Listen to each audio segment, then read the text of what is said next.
Imaginez un instant que quelques fragments d'argile brisés, vieux de plusieurs millénaires, se mettent soudainement à révéler des éléments capables de bouleverser toute l'histoire de l'humanité. C'est précisément ce que certains affirment aujourd'hui.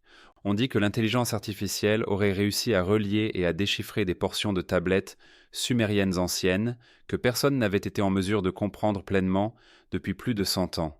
Il s'agit de ces mêmes tablettes mystérieuses mises au jour dans les ruines de l'antique Mésopotamie. Beaucoup d'entre elles étaient fracturées, beaucoup étaient incomplètes, et certaines ont même passé des années à accumuler la poussière dans des réserves de musées. Mais en 2025, de nouveaux modèles de traduction basés sur l'intelligence artificielle ont commencé à assembler des milliers de fragments épars. Ce qui a émergé de ce processus a surpris bien des gens. Certains estiment qu'il ne s'agit là que de vieux mythes anciens, tandis que d'autres affirment que ces écrits contiennent des références à l'origine des êtres humains, à des divinités, à des technologies mystérieuses et à des secrets qui n'auraient peut-être jamais dû être divulgués au monde. Mais la question la plus importante est celle-ci. Qu'a donc découvert exactement l'intelligence artificielle pour avoir relancé l'un des débats les plus controversés de toute l'histoire? Avant d'explorer cela en détail, pensez à vous abonner à la chaîne. Il y a des milliers d'années, à une époque où la plupart des régions du monde ne disposaient même pas d'un véritable système d'écriture, les Sumériens établis en Mésopotamie consignaient des informations sur des tablettes d'argile. Au fil du temps, des milliers de ces tablettes furent enfouies sous la terre et demeurèrent cachées aux yeux du monde pendant des siècles. Par la suite, des archéologues ont mis au jour ces mystérieuses tablettes dans les ruines des anciennes cités d'Éridu et de Nippur. Au départ, les gens pensaient qu'elles ne renfermaient que de vieils récits religieux ou des registres de rois. Mais peu à peu, il devint évident que l'histoire pourrait être bien plus vaste que cela. Le problème était que ces tablettes étaient rédigées en écriture cunéiforme, l'un des systèmes d'écriture les plus anciens au monde. Elle était extrêmement difficile à déchiffrer. Le même symbole pouvait avoir des significations différentes selon les endroits. Beaucoup de mots n'avaient aucun équivalent direct dans les langues modernes. À cela s'ajoutait le fait qu'un grand nombre de tablettes étaient brisées. Dans certains cas, la moitié d'une ligne manquait, tandis que dans d'autres, des sections entières avaient été détruites. Bon nombre de ces documents étaient restés entreposés dans des réserves de musées pendant des années. Certains portaient des étiquettes erronées, tandis que d'autres n'étaient pas jugés suffisamment importants pour faire l'objet d'une étude approfondie. Des chercheurs avaient consacré toute leur vie à tenter de comprendre ces écrits, mais leur plus grand défi était qu'ils ne pouvaient observer que de petits fragments épars. Personne ne disposait d'une image complète. Puis, en 2025, les choses ont commencé à évoluer. De nouveaux modèles de traduction basés sur l'intelligence artificielle ont fait leur apparition, ayant été entraînés sur des milliers de textes sumériens, akkadiens et babyloniens. L'intelligence artificielle ne se contentait pas de traduire des mots. Elle reconnaissait des schémas récurrents, prédisait les symboles manquants et établissait des liens entre des documents issus de différentes civilisations. Là où les chercheurs humains ne voyaient que des fragments dispersés, l'intelligence artificielle commençait à déceler des connexions cachées entre eux. Lorsqu'elle s'est mise à relier des milliers de morceaux épars de tablettes sumériennes, quelque chose a émergé qui a surpris bien des gens. Pendant des siècles, on avait cru que les humains n'avaient été créés qu'une seule fois. Que ce soit dans les récits anciens ou dans les traditions religieuses, les origines de l'humanité étaient généralement décrites comme un événement unique. Mais ces tablettes semblaient raconter une toute autre histoire. Au cours de l'analyse par intelligence artificielle, plusieurs textes furent découverts qui employèrent des termes différents pour désigner les êtres humains. À première vue, cela pouvait sembler banal, mais lorsque ces termes furent comparés à d'autres documents, un schéma étrange commença à apparaître. On aurait dit que tous les humains n'étaient pas perçus de la même manière. Certains groupes étaient décrits différemment, et leur rôle sur l'était également. En plusieurs endroits, on trouvait des expressions qui se traduisaient approximativement par quelque chose comme vie de labeur. À d'autres endroits, il était fait référence à une argile de faible lumière. Une autre formule mystérieuse fut interprétée comme ceux qui ne se multiplient pas. Au départ, les spécialistes considéraient ces formulations comme de simples figures poétiques.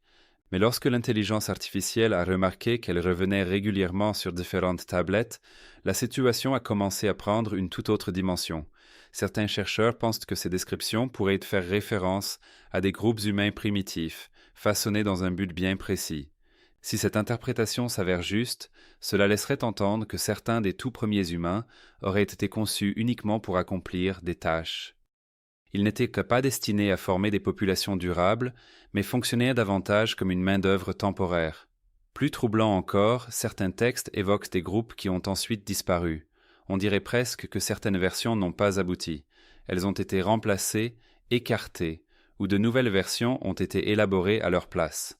La création de l'être humain n'y est pas présentée comme un événement unique, mais comme un processus qui s'est déployé en plusieurs étapes successives. Si cette lecture des tablettes est exacte, toute la perspective s'en trouve bouleversée. Les humains ne seraient pas apparus soudainement, mais auraient atteint leur forme définitive au terme de nombreuses expériences et transformations. C'est là que surgit la question la plus fondamentale. Si différents types d'humains ont été créés, pourquoi en était-il besoin? Et cela mène à une autre interrogation. Pourquoi ces différents humains ont-ils été façonnés au départ? La première classification de l'humanité. Au fur et à mesure que l'intelligence artificielle reliait de plus en plus d'éléments des tablettes sumériennes, un schéma nouveau et particulièrement intrigant a commencé à se dessiner. Il semblait que ces textes anciens ne percevaient pas les humains comme un groupe homogène. Ils les décrivaient au contraire comme appartenant à des catégories distinctes. C'est pourquoi de nombreuses tablettes emploient comme des noms et des termes variés pour désigner les humains. Parmi eux, 2 termes retiennent particulièrement l'attention, Lulu et Sagiga. Pendant longtemps, les spécialistes les ont considérés comme des mots courants servant à désigner l'être humain en général. Mais lorsque l'intelligence artificielle a comparé les contextes dans lesquels ils apparaissaient sur différentes tablettes, des différences intéressantes ont commencé à émerger. Le terme Lulu semble être utilisé en de nombreux endroits pour désigner les humains ordinaires, tandis que Sagiga a été traduit il y a plusieurs années par certains chercheurs comme signifiant « peuple aux cheveux noirs ». Au départ, cela n'a pas suscité beaucoup d'attention. Mais lorsque l'intelligence artificielle a analysé des centaines de documents ensemble, ce terme est apparu de façon répétée en lien avec des rôles précis. Certains textes décrivent des individus laborieux, dociles, qui accomplissaient leurs tâches sans poser de questions. Plusieurs chercheurs ont établi un lien entre ces descriptions et la notion de travailleurs soumis. Les détails les plus frappants figurent dans des passages mentionnant des gens dont les yeux ne remettaient rien en cause. Beaucoup considèrent cela comme une simple expression symbolique, mais d'autres estiment que cela pourrait décrire un groupe entièrement obéissant. Des gens qui exécutaient simplement le travail qui leur était assigné et ne contestaient pas le système en place. Les tablettes évoquent également des rôles distincts pour différents groupes. Certains sont associés au travail physique et à la construction, d'autres à des fonctions religieuses, et d'autres encore à des responsabilités administratives. De plus, quelques textes semblent même suggérer des caractéristiques physiques et des apparences différentes. C'est pourquoi certains chercheurs tentent de les interpréter comme des catégories humaines primitives. Ces interprétations restent cependant débattues à ce jour et aucune conclusion définitive n'a été établie. Mais une chose est certaine, ces tablettes ne présentent pas les humains comme un groupe unique et homogène. Elles décrivent au contraire des rôles variés, des identités distinctes et différentes sortes d'individus. Éden. S'agissait-il de la première zone d'activité humaine organisée? À mesure que l'intelligence artificielle assemblait de plus en plus de fragments des tablettes sumériennes, des références à un lieu appelé Éden ou Éden ont commencé à apparaître encore et encore. Beaucoup de gens pensent immédiatement au jardin biblique d'Éden en entendant ce nom, mais ces textes anciens le décrivent d'une manière quelque peu différente. Il n'y est pas simplement présenté comme un beau jardin, mais plutôt comme une zone de travail particulière. Selon les tablettes, cette région était située entre 2 fleuves. C'est pourquoi certains chercheurs ont établi un lien avec les plaines fertiles de Mésopotamie. Mais le détail le plus fascinant, c'est que plusieurs textes décrivent cet endroit comme une zone où de nouveaux groupes humains étaient en préparés, puis mis à l'épreuve. Certains écrits expliquent qu'une fois un groupe constitué, il était soumis à un test. S'il réussissait la mission qui lui avait été confiée, il recevait un nom et était envoyé accomplir un rôle précis.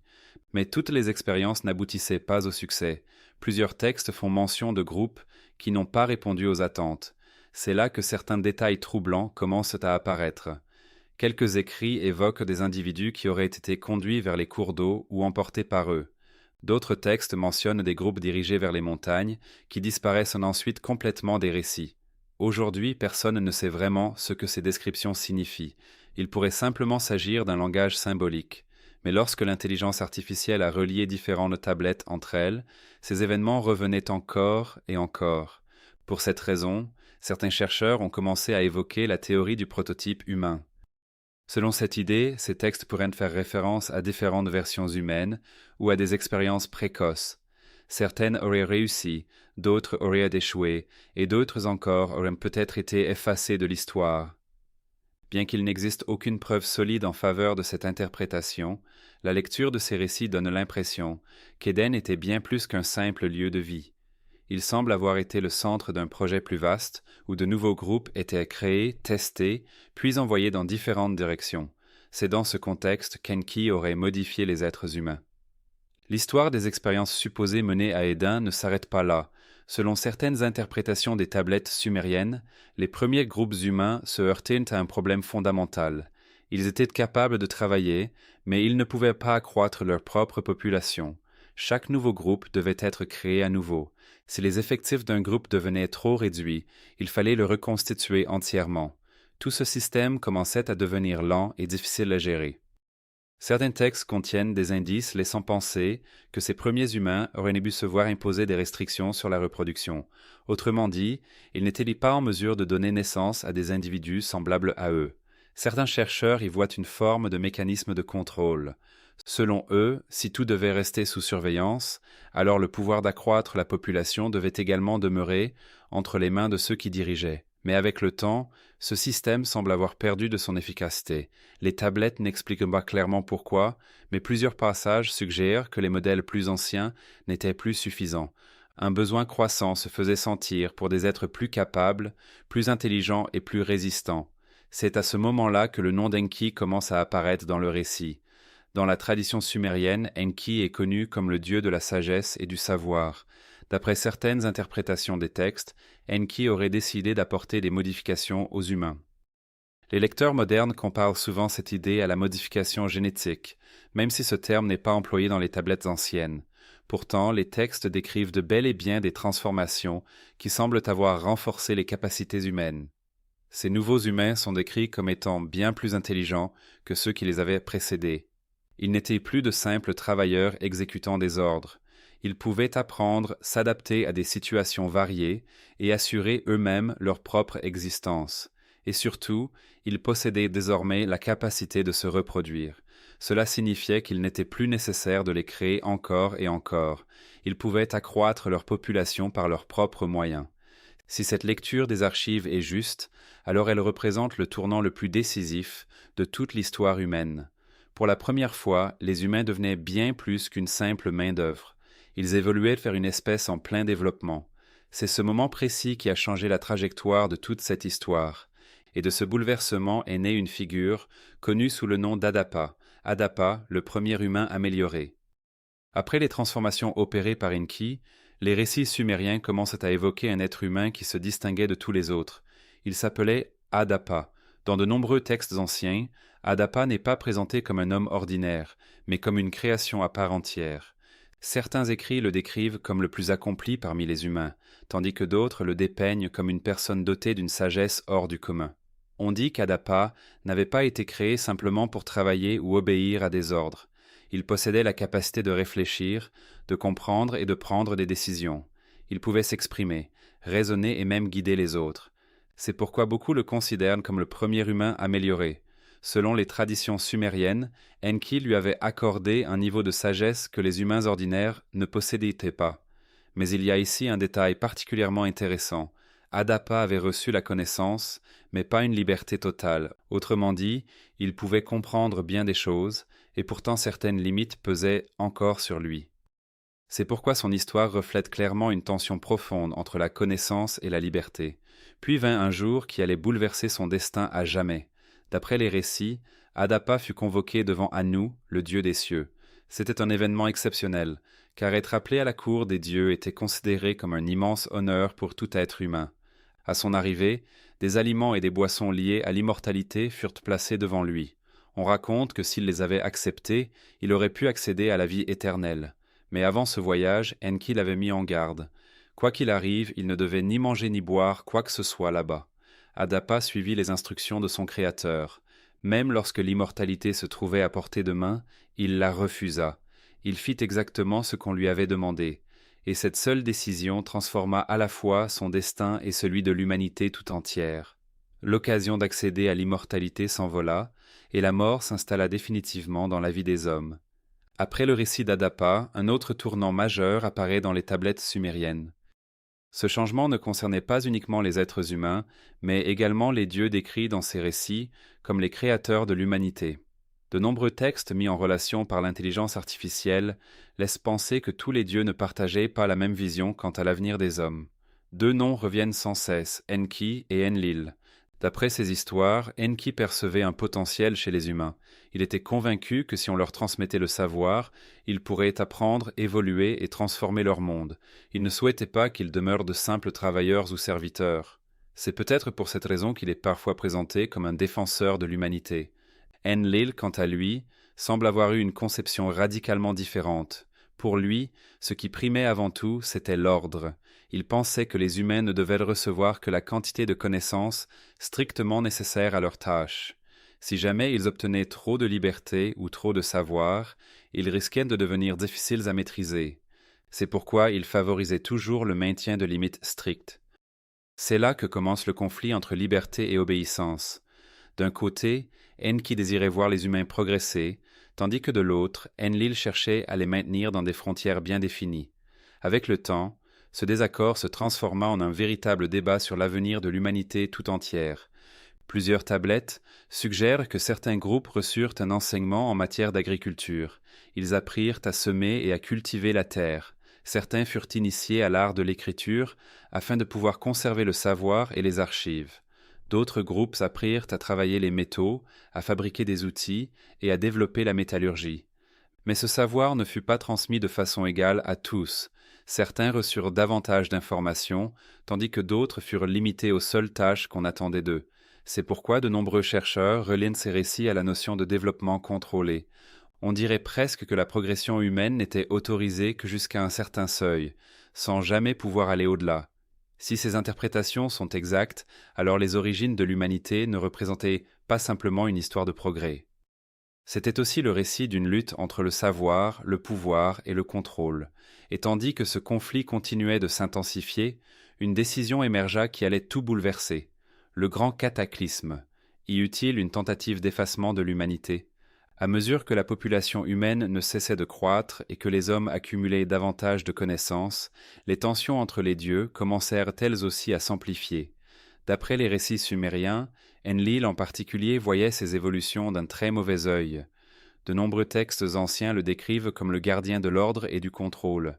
À ses yeux, les humains avaient été créés dans un but précis, mais désormais les choses étaient en train de changer. Les humains ne se contentaient plus de travailler. Ils apprenaient, ils évoluaient et ils devenaient bien plus autonomes qu'auparavant. Selon les récits, la population humaine se mit à augmenter très rapidement. Des cités commencèrent à apparaître, l'agriculture se développa et la société humaine s'organisa d'une façon jamais vue jusqu'alors. Tandis que certains dieux percevaient cela comme un signe de progrès, Enlil, lui, y voyait un véritable problème.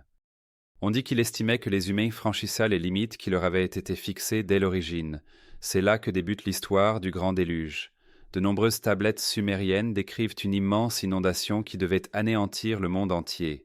Certains chercheurs pensent qu'elle est se présenter comme une remise à zéro de l'humanité, une tentative de tout recommencer depuis le début. Selon les récits, Enlil aurait décidé que les humains devaient être entièrement supprimés et que l'ordre existant devait repartir de zéro. Mais l'histoire ne s'arrête pas là. De l'autre côté, Enki continuait de soutenir l'humanité. On raconte que lorsqu'il apprit l'imminence du désastre, il avertit secrètement un être humain. Dans les archives sumériennes, cet homme est appelé Zusudra. Dans les récits akkadiens plus tardifs, ce même personnage apparaît sous le nom d'Utnapishtim. Beaucoup estiment que cette histoire constitue le fondement du récit biblique de Noé. Selon les récits, Enki lui aurait ordonné de construire une grande embarcation. Il l'avait prévenu qu'une inondation dévastatrice approchait, capable d'engloutir toute chose existante. Pour cette raison, il devait mettre à l'abri sa famille, un certain nombre de personnes, ainsi que tout ce qui était indispensable à la survie. Puis le jour tant redouté finit par arriver. La pluie se déversait des cieux, les fleuves débordèrent de leurs rives, et de vastes étendues de terre disparaissaient sous les eaux. D'après les textes sumériens, il ne s'agissait pas simplement d'une catastrophe naturelle, mais d'une décision délibérée visant à effacer l'humanité. Pourtant, grâce à l'avertissement d'Enki, certains purent survivre. Lorsque les eaux se retirèrent enfin, le monde n'était plus tel qu'il avait été. Les anciennes cités avaient disparu et un nouveau chapitre était sur le point de s'ouvrir. Ceux qui avaient survécu devinrent les fondateurs des générations futures. C'est ainsi que l'humanité ne s'éteignit pas totalement et que son histoire put continuer à avancer. Le mystère des technologies perdues. Après le récit du grand déluge, une autre énigme apparaît dans les tablettes sumériennes, et elle constitue peut-être la partie la plus controversée de toute cette histoire. Certaines des traductions analysées par l'intelligence artificielle renferment des descriptions qui semblent très éloignées des mythes ordinaires. Elles évoquent des éléments donnant l'impression que leurs auteurs décrivaient des technologies avancées. Certains textes font référence à des véhicules capables de traverser le ciel. Ils sont décrits comme des engins dotés d'ailes fabriquées en bois et en métal. Le détail le plus surprenant est que certains passages indiquent qu'ils ne se déplaçaient pas uniquement grâce au vent, mais étaient propulsés par une forme de feu ou d'énergie logée en leur sein. D'un point de vue contemporain, certains cherchent à interpréter ces descriptions comme des machines volantes ou des engins sophistiqués, bien qu'aucune preuve solide ne vienne étayer cette hypothèse. De manière similaire, certaines tablettes mentionnent un métal placé à l'intérieur d'un récipient, soumis à une forte chaleur. La description évoque quelque chose ressemblant à du métal en fusion. Dans plusieurs passages, on trouve également des mentions de récipients thermiques et de structures qui semblent liées à la production d'énergie. Pendant de nombreuses années, ces passages ont été considérés comme de simples figures poétiques, mais lorsque l'intelligence artificielle a mis en relation différents documents entre eux, le même schéma est apparu encore et encore. Certains textes décrivent aussi une lumière intense qui aurait ravagé des terres entières. Un passage évoque une ville entière disparue en l'espace d'une seule journée. Un autre parle de montagnes qui se seraient fendues et éventrées. C'est pourquoi certains font le rapprochement entre ces récits et des concepts proches de celui d'armes à haute énergie. Pourtant, les chercheurs du courant dominant continuent d'y voir des descriptions de catastrophes naturelles ou d'événements symboliques. Mais ce qui est le plus fascinant, ce n'est pas la technologie en elle-même, c'est la façon dont ce savoir a été distribué. Les documents reliés par l'intelligence artificielle laissent entendre que cette connaissance n'était pas partagée de manière égale entre tous les êtres humains. Certains groupes recevaient un savoir particulier, tandis que d'autres en étaient totalement écartés. Certains étaient initiés au travail des métaux. D'autres apprenaient à l'agriculture et l'écriture, pendant que certains restaient cantonnés aux seules tâches physiques. Si ces interprétations sont exactes, alors le savoir lui-même était une forme de pouvoir. Ceux qui en possédaient davantage obtenaient plus de responsabilités et d'influence. Ceux qui en étaient privés demeuraient dépendants des autres. C'est pour cette raison que de nombreux chercheurs estiment que dans le monde antique, la technologie n'était pas seulement un outil de progrès, mais aussi un instrument de contrôle.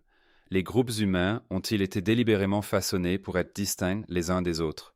Au fil de l'analyse croisée des tablettes sumériennes par l'intelligence artificielle, un autre schéma surprenant a commencé à se dessiner. De nombreux textes ne décrivaient pas les humains comme un ensemble unifié.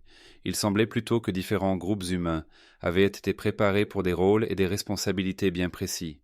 C'est ce qui explique pourquoi certains termes particuliers reviennent sans cesse, et leurs significations font encore débat aujourd'hui. On trouve dans certains passages des références à ce que l'on appelle l'argile de la force. Ces individus sont décrits comme ceux qui effectuaient des travaux éprouvants. Selon plusieurs interprétations, ils étaient liés à l'extraction minière et aux tâches physiques les plus pénibles. On dit que ces groupes étaient employés pour tirer des ressources du sol et réaliser de grands chantiers de construction. D'un autre côté, il existe des descriptions du sang de la radiance. Ces personnes sont associées au savoir, aux rituels et aux obligations religieuses. Elles sont présentées comme des prêtres, des scribes et des observateurs des astres. Il semblerait qu'on leur ait accordé davantage d'informations et de privilèges que les autres. On trouve également des références aux gens de l'ombre. Dans certains écrits, ils sont dépeints comme des groupes chargés de s'occuper des animaux et d'accomplir les tâches les plus ordinaires. On les tenait éloignés de certains lieux, ainsi que de formes particulières de savoir. Ce qui est remarquable, c'est que plusieurs textes décrivent aussi des caractéristiques physiques différentes pour ces groupes. Certains passages évoquent des gens marqués par le soleil. D'autres mentionnent des individus à la peau plus claire, tandis que certains font référence à des personnes vivant sur des terres difficiles. Pourtant, on ne sait toujours pas avec certitude s'il s'agissait de véritables différences physiques ou simplement de descriptions symboliques. L'analyse par intelligence artificielle a mis en lumière un autre détail fascinant. Certains groupes avaient le droit d'apprendre la langue et l'écriture, tandis que d'autres en étaient privés. Des personnes recevaient la connaissance de l'astronomie afin de comprendre les étoiles et les mouvements du ciel. Pendant ce temps, d'autres groupes étaient limités uniquement à leurs tâches assignées. Il apparaît clairement que le savoir n'était pas distribué de façon égale. L'aspect le plus mystérieux de la civilisation sumérienne ne réside pas seulement dans les récits des origines humaines ou dans les histoires des dieux. Le véritable mystère se trouve peut-être dans les avertissements qu'ils ont laissés à destination du futur. De nombreuses traductions assistées par intelligence artificielle suggèrent que les Sumériens ne se contentaient pas d'enregistrer les événements de leur propre époque, mais qu'ils observaient aussi en permanence le ciel. Dans l'antique cité d'Ur, puis plus tard à Babylone, des prêtres et des observateurs du ciel ont consigné pendant des siècles les mouvements des étoiles, des planètes et des éclipses. Ce qui est remarquable, c'est qu'ils ne disposaient d'aucun télescope moderne. Pourtant, ils notaient avec soin jusqu'aux plus infimes variations dans les cieux. Pour eux, le ciel n'était pas simplement quelque chose d'agréable à contempler. Il ressemblait davantage à un vaste système de messages. Et au sein de ces archives, un nom revient sans cesse, Nibiru. Selon certaines interprétations, Nibiru désignait un corps céleste particulier. On le décrit parfois comme une planète de passage. Il voyagerait selon un cycle extrêmement long et reviendrait approximativement tous les 3600 ans. Bien que les scientifiques du courant dominant rejettent cette idée, des références à Nibiru apparaissent à plusieurs reprises dans les récits sumériens. Ce qui est le plus frappant, c'est que certaines tablettes ne décrivent pas Nibiru simplement comme une planète. Il y est aussi nommé le destructeur et celui qui voile la lumière. Ces appellations ont laissé les chercheurs perplexes pendant de nombreuses années. S'agissait-il de la description d'un véritable événement astronomique ou n'était-ce qu'un avertissement de nature symbolique? Encore aujourd'hui, personne ne possède de réponse définitive. Qu'a donc précisément révélé l'intelligence artificielle? Après avoir entendu l'ensemble de ce récit, la question la plus fondamentale demeure celle-ci. Qu'a exactement mis au jour l'intelligence artificielle pour susciter un tel débat à travers le monde entier? A-t-elle découvert un secret inédit ou s'est-elle simplement contentée de relier des éléments qui étaient là, sous nos yeux, depuis des millénaires? Ce qui est fascinant, c'est que l'intelligence artificielle n'a pas inventé ces récits. Elle n'a créé aucune nouvelle tablette, ni rédigé une version réécrite de l'histoire. Elle a simplement rassemblé des milliers de fragments épars. Pendant des siècles, les chercheurs étudiaient chaque tablette séparément. L'un détenait un morceau, un autre en possédait un différent. Mais lorsque l'intelligence artificielle a commencé à lire l'ensemble de ces documents simultanément, des schémas ont commencé à émerger, bien moins visibles auparavant. Des récits dispersés semblaient soudainement former les pièces d'un tableau bien plus vaste. C'est précisément là que commence le débat entre mythes et témoignages historiques. Certains spécialistes soutiennent qu'il s'agit de mythes anciens, rédigés dans un langage symbolique. Selon eux, les récits parlant de Dieu, de groupes humains particuliers et de Nibiru ne devraient pas être interprétés au sens littéral. D'un autre côté, certaines personnes pensent que ces histoires pourraient renfermer des traces d'un savoir ancestral qui se serait progressivement transformé en mythe au fil du temps. Lorsque ces récits sont confrontés à l'archéologie et à l'histoire humaine, certaines questions deviennent encore plus fascinantes. Comment les humains ont-ils soudainement appris l'agriculture? Comment les systèmes d'écriture ont-ils évolué aussi rapidement? Pourquoi des récits de déluge similaires apparaissent-ils dans des civilisations différentes? Et pourquoi existe-t-il certains tournants dans l'histoire humaine sur lesquels les chercheurs ne s'accordent toujours pas pleinement? C'est en raison de ces interrogations que certains évoquent la théorie d'une création intentionnelle. Ils estiment que le développement humain n'aurait peut-être pas été entièrement le fruit du hasard. Il se pourrait qu'un objectif ou un plan ait guidé ce processus.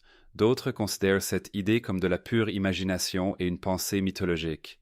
Quant à la vérité, personne ne peut l'affirmer avec certitude.